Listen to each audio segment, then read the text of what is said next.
Ayun, good morning po, ano. Good morning po sa lahat, ano, mga ka-EDSI, at sa lahat ng lab team. Hello po sa lahat, ano. Hello po sa ilang K-boys, no. At andito po tayo, ano, para mag-vlog. At kaga-aga, ano, pagbukas natin ng YouTube, ay ganito ang ating makikita, mababasa sa ilang comment section, di ba? At eto lang po ang masasabi ko, ano, sa mga iilang K-boys. Sana baguhin nyo naman ang diskarte sa pag-invite ng mga viewers. Ano? Pwede po nating pagandahin yan ang mga title nyo. Hindi yung clickbait ang ginagawa nyo. Kahit na mas ma-issue ang ating mga lab team, basta may views kayo, okay lang. Ang bihira.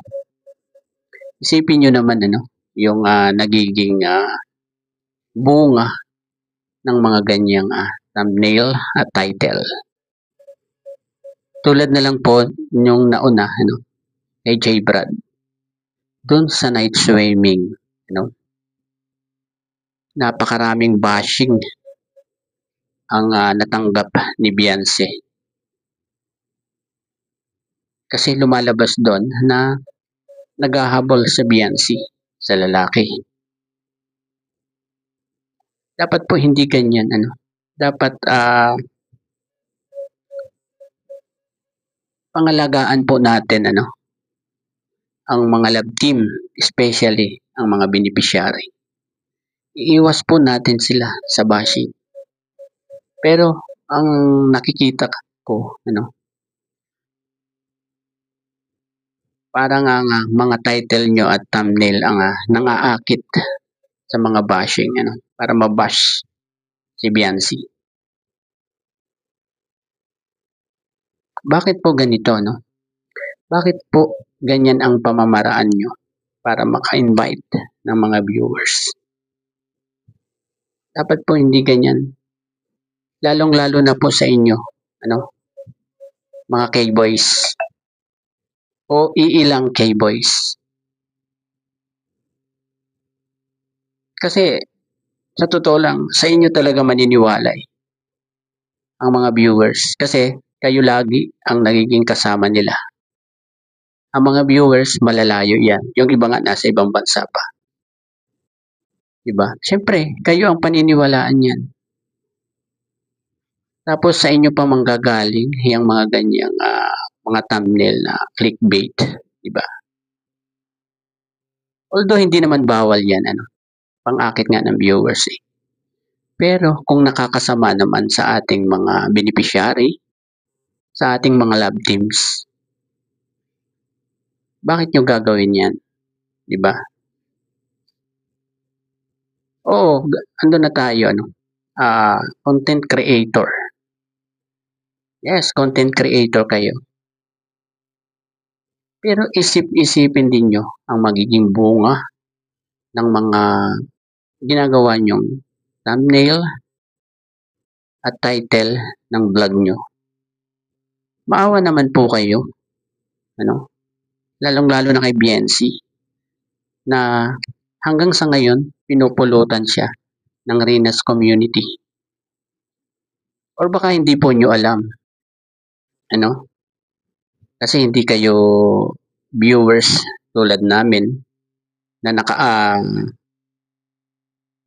nakaabang talaga sa mga ano nyo, mga vlog, di ba? Ano po? Sana mabago nyo po iyang inyong mindset, ano. Na gusto nang humatak ng viewers pero may napapasama naman. Kahit hindi totoo, pinapasama nila. Dahil dyan sa mga title nyo, saka thumbnail nyo. Ano po? Itama nyo ako kung mali ang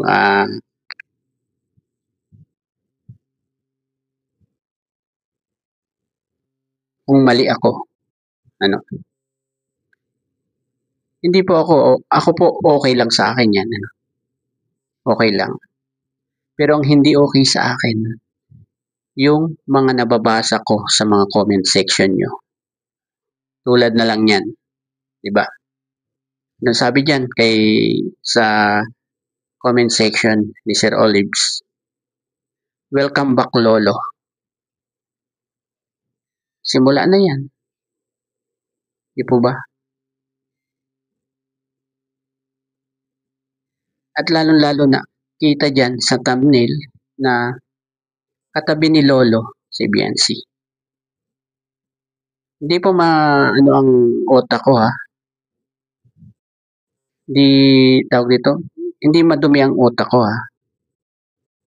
Nagbase lang ako doon sa comment ng isang commentor dyan sa comment section ni Sir Olives.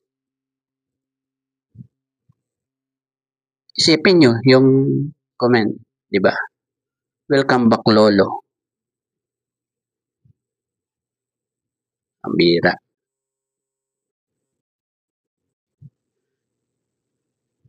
Sana kung alam niyo naman ang totoo,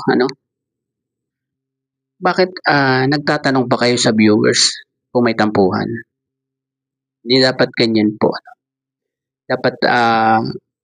Dapat pinapaganda nyo ang imahe ng dalawa. Ay hindi eh. Parang sinisira nyo pa. Di ba? Tama ba ako? Comment po kayo sa baba kung tama ako o mali. Sa aking nakikita. Ayun. Hanggang dito na lamang po ang aking vlog. At aga-aga Good morning po sa lahat.